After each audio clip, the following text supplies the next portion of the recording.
La récupération, c'est le nerf de la guerre quand on veut progresser.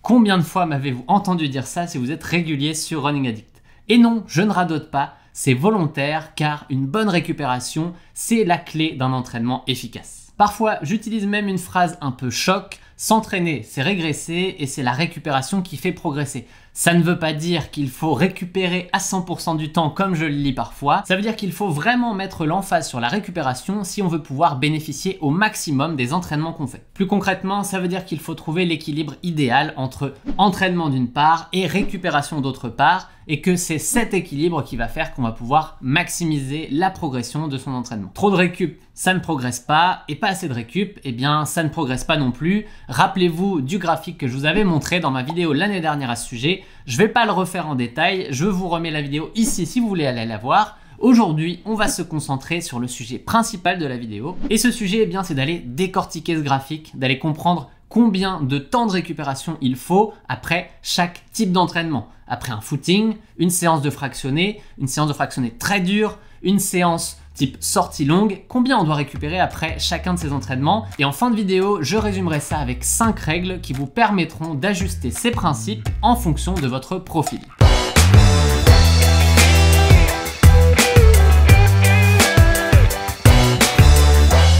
Une notion à comprendre, c'est que le calcul de la fatigue après chaque entraînement est unique. Au final, si on veut résumer le calcul de cette fatigue de manière très simple, eh bien, fatigue égale volume fois intensité de l'entraînement. Les séances les plus fatigantes étant évidemment à trouver dans les extrêmes, quand on est sur des gros volumes et de la grosse intensité en même temps, et bien là, évidemment, c'est là où on va avoir le plus de fatigue. Si vous prenez des courses comme un marathon, et bien vous allez courir très longtemps avec une intensité relativement soutenue, donc à la fin, ça va générer énormément de fatigue. Certaines plateformes font d'ailleurs des calculs basés sur cette formule pour vous dire quelle est la fatigue que vous avez générée à la fin de l'entraînement et vous donnent des beaux graphiques avec notamment une charge optimale d'entraînement pour vous dire comment vous devriez vous entraîner, en faire plus, en faire moins et du coup mieux gérer votre entraînement. Il y a TrainingPeaks qui fait ça, il y a Strava. J'ai fait des vidéos sur les deux plateformes, vous pouvez aller les voir si ça vous intéresse, mais aujourd'hui, ça n'est pas le sujet de la vidéo. Non, aujourd'hui, on va être vraiment sur du concret, on va parler de type de séance et de combien il faut récupérer en moyenne après ces séances-là.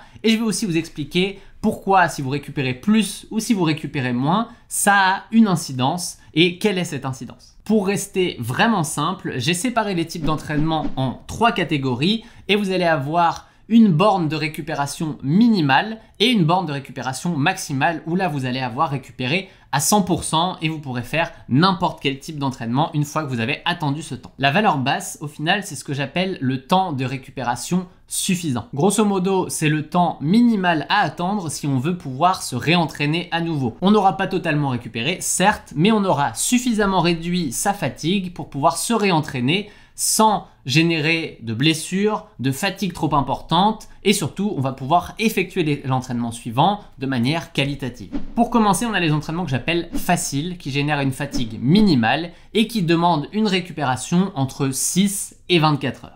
Là, vous l'aurez compris, on parle principalement des footings. Ce sont des entraînements qui sont censés être faciles du début à la fin, excepté pour les débutants ou si on est en reprise. On ne doit pas finir un footing en se sentant fatigué. Et dans ce cas, la fatigue est minimale et donc le temps de récupération est minimal également. Et on pourrait éventuellement, dans les cas extrêmes, ceux qui s'entraînent vraiment beaucoup ou les triathlètes, se réentraîner 6 heures après un footing. Et évidemment, je ne suis pas en train de vous dire que c'est ce que vous devriez faire. Je dis que vous pourriez le faire si votre volume d'entraînement le demandait. Mais quand on s'entraîne 3, 4, 5, 6 fois par semaine, eh bien le bicotidien, ça n'est clairement pas nécessaire. Donc pour un amateur qui n'a clairement pas besoin du bicotidien dans son entraînement, eh bien on respecte le 24 heures, c'est plus simple. Éventuellement, on peut aller un peu en dessous si par exemple on fait un footing le mercredi soir et qu'on a une séance de fractionné qui est le jeudi midi par exemple, dans ce cas-là, pas de souci. Ensuite, on va avoir les entraînements moyens où la fatigue est clairement à considérer. On a tendance à négliger la fatigue quand on n'est pas sur des entraînements hyper intenses et pourtant,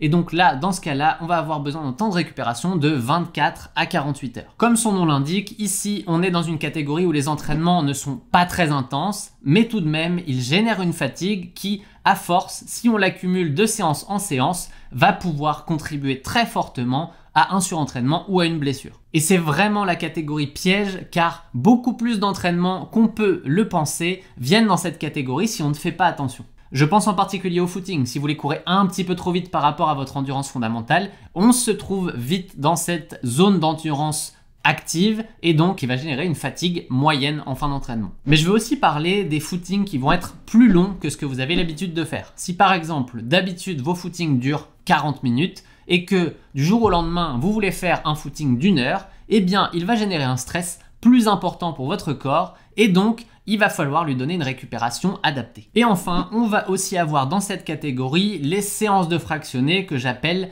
light. Ce sont les séances de fractionnés d'entretien qui ne vont pas chercher à développer une qualité, juste à donner un niveau d'intensité suffisant au corps pour ne pas oublier la qualité. C'est par exemple les séances de fractionnés qu'on va faire lors des semaines de récup. Ce sont des séances où on va quand même travailler fort, mais on va s'arrêter avant de générer une grosse fatigue. C'est aussi le cas des séances de fractionnés qu'on va faire dans la période d'affûtage, dans les derniers jours, les derniers 10-15 jours avant une compétition. Et enfin, la dernière catégorie, les entraînements difficiles, les séances de fractionnés vraiment intenses, les sorties longues qui vont demander 48 à 72 heures de récupération. Là, on est vraiment sur un niveau de fatigue qui est très important et si on coupe sur la récup de ces séances, eh bien ça peut faire de gros dégâts. Au final, qu'on soit sur des séances de VMA, de seuil, d'allure spécifique, de Moneghetti ou je ne sais quelle autre séance de fractionnés, si on est vraiment à donner son maximum, qu'on est à son niveau, eh bien ça génère une grosse fatigue et le lendemain, voire le surlendemain, eh bien on n'est pas capable de se donner à son maximum car faire une bonne séance où on se donne au maximum, c'est top, mais si on ne laisse pas derrière le temps à notre corps de bien l'encaisser, eh bien ça ne sert à rien au final cette séance, elle va être totalement contre-productive. Laissez le temps au corps de faire ce qu'il a à faire et vous verrez que parfois, peut-être même souvent, vous pourrez progresser plus en faisant moins. Et oui. Et comme je l'ai dit en début de vidéo, la fatigue, ça n'est pas que l'intensité, c'est aussi le volume. Si votre sortie longue, c'est de faire 1h15 toutes les semaines, toute l'année, et bien dans ce cas, on n'est plus vraiment sur un entraînement difficile, on est sur un entraînement moyen, car votre corps est habitué à ce type d'effort. Ce que je veux dire, c'est si vous êtes sur une prépa semi-marathon, et bien là, vous allez augmenter de semaine en semaine la longueur des sorties et là, ça va générer une fatigue, un stress important pour votre corps. Et je sais que 48 à 72 heures, ça peut paraître long sur le papier, mais le corps a vraiment besoin de ce temps pour maximiser les progrès que vous allez pouvoir générer grâce à votre séance. Et c'est aussi pour ça au final qu'on doit jouer intelligemment avec les séances intenses et les sorties longues. En faire beaucoup, eh bien, ça peut devenir contre-productif, alors que si on les utilise bien, par exemple 2 séances de fractionnés dans la semaine et une sortie longue en fin de semaine, eh bien là on va avoir quelque chose de vraiment efficace, on va pouvoir bénéficier de ces entraînements au maximum. Et pour ceux qui n'ont pas envie de se poser de questions sur combien d'entraînements mettre dans la semaine, comment les placer, eh bien je vous conseille d'aller essayer le campus puisque tous les concepts que j'évoque ici, eh bien on les applique tels quels dans le campus. Et c'est pour ça que pour beaucoup d'amateurs qui ont une vie bien chargée, eh bien avec 3, 4, voire 5 entraînements par semaine, on va être capable de générer une belle progression, pas besoin d'aller regarder plus haut que ça. D'ailleurs, concernant la sortie longue, on peut même dire que dans pas mal de cas, en faire une toutes les 2 semaines, ça peut être largement suffisant. On ne parle pas évidemment de la fin d'une prépa marathon où là on cherche à augmenter le volume et on va en faire toutes les semaines, mais en dehors des prépas, ça peut être quelque chose à considérer qui va générer moins de fatigue, moins de stress et donc en bout de ligne, eh bien, diminuer les risques de blessures. Maintenant, il y a une question à laquelle je voudrais répondre, c'est est-ce qu'on peut s'entraîner avant l'atteinte du temps de récupération minimale ou pas? Ce temps de récupération minimale, je le rappelle, il est de 6 heures pour les entraînements faciles, 24 heures pour les entraînements moyens et 48 heures pour les entraînements difficiles. Et oui, c'est possible de s'entraîner avant l'atteinte du temps minimal que je cite pour ces entraînements. Par contre, il faut faire très attention avec ça, car ça peut être efficace, ça peut marcher, mais si on en abuse, ça peut aussi être très délétère. Quand on s'entraîne en récupération incomplète, eh bien le niveau de fatigue qu'on a généré avec l'entraînement précédent est encore un petit peu présent, le corps ne l'a pas totalement effacé, et donc on va partir avec un capital qui va être inférieur. Et en plus, les progrès de l'entraînement précédent n'auront pas eu totalement le temps de se matérialiser, donc on va potentiellement écraser une partie de la progression qu'on aurait pu avoir. Grosso modo, si on s'entraîne dans ce laps de temps, eh bien on doit adapter l'entraînement. Qu'est-ce qu'on peut faire par exemple au lendemain d'une séance de fractionné intense? On peut éventuellement faire un footing léger. On va faire 30 minutes de footing, quelque chose de très simple, et dans ce cas-là, ça ne pose pas de problème. Mais il faut simplement faire un entraînement qui soit bien en dessous du niveau de difficulté auquel on a l'habitude. Si vous faites un footing de 45 minutes habituellement, eh bien au lendemain d'une séance très difficile, faites un footing plus court que ça. Et si par contre vous aviez l'habitude de faire des footings d'1 heure, eh bien descendez à 45 minutes. Il faut juste toujours adapter et comprendre que on a encore de la fatigue dans les jambes et qu'on prend un risque si on fait un entraînement trop difficile. Et mon option préférée en tant que triathlète, eh bien, c'est de faire de l'entraînement croisé. Au lendemain d'une séance super difficile en course à pied, l'idéal, ça va être de sortir son vélo, de faire un peu de natation, de faire quelque chose qui va faire travailler le système cardiovasculaire. On va continuer de développer son endurance générale. Par contre, les jambes qui sont fatiguées, les risques de blessures qu'on va avoir, eh bien, on va les limiter puisqu'il n'y aura pas de stress mécanique lié à l'entraînement. Et pour finir, je voudrais traiter un sujet sur lequel je vais vous demander de faire extrêmement attention.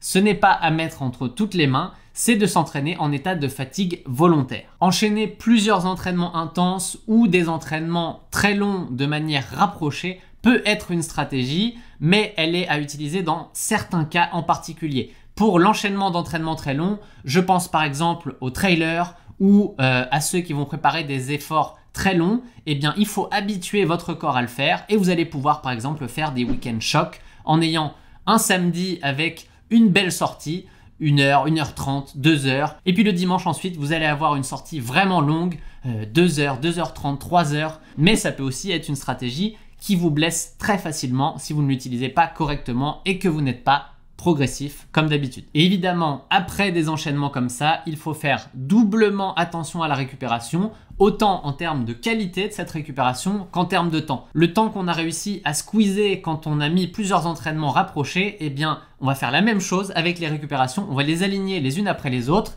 Et si par exemple vous avez eu un 2 ou un 3 jours vraiment intense, vraiment difficile, et bien après vous allez prendre un 2 ou 3 jours vraiment très facile aussi. Je vous mets aussi à l'écran un graphique qui vous montre ce que ça peut donner si vous êtes en état où vous en faites trop. Et là, eh bien, ce que ça va faire, c'est qu'au lieu de générer de la progression, vous allez petit à petit creuser votre trou.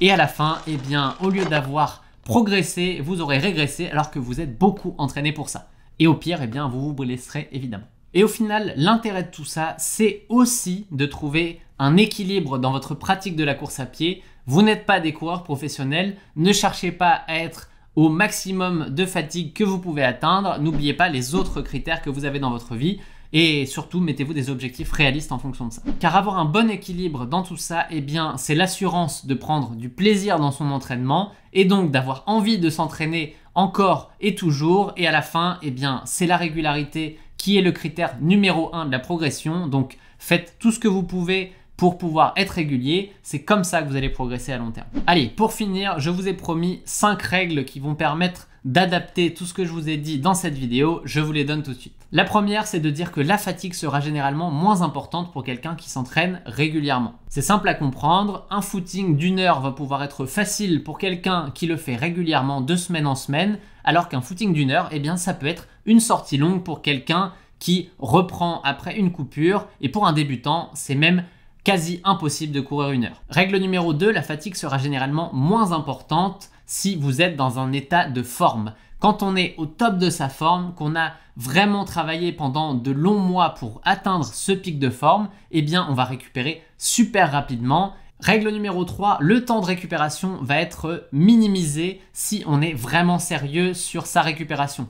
Sommeil, nutrition, hydratation, les outils de récupération comme les automassages, on en a déjà pas mal parlé. Et bien avec ça, on va pouvoir diminuer le temps de récup ou l'augmenter si on fait tout l'inverse. Règle numéro 4, la fatigue va généralement être moins importante sur un type d'entraînement auquel on a été habitué. C'est pour ça par exemple que les cycles d'entraînement ne durent jamais 4, 5, 6 mois. En général, quand on fait de la VMA, on va en faire pendant 1 mois, 2 mois, 3 mois grand maximum, mais après on change de qualité à travailler parce que sinon eh bien, le corps s'y est habitué, ce n'est plus un stress suffisant et il ne va plus progresser suffisamment sur cette qualité. Et enfin, règle numéro 5, la fatigue s'additionne d'entraînement en entraînement. Donc si vous avez pris le temps de récupérer à 100% après un entraînement, aucun souci. Si par contre vous avez enchaîné 2 entraînements de manière rapprochée, eh bien il ne faut pas oublier d'additionner la fatigue résiduelle de l'entraînement d'avant à celle que vous avez eue sur votre nouvel entraînement et donc de récupérer suffisamment de temps ensuite. Voilà, j'espère que cette deuxième vidéo sur la fatigue vous aura intéressé. Si vous avez des questions sur tout ce que j'ai pu dire ici, eh bien n'hésitez pas à me les poser en commentaire, ça me fera plaisir d'y répondre comme d'habitude.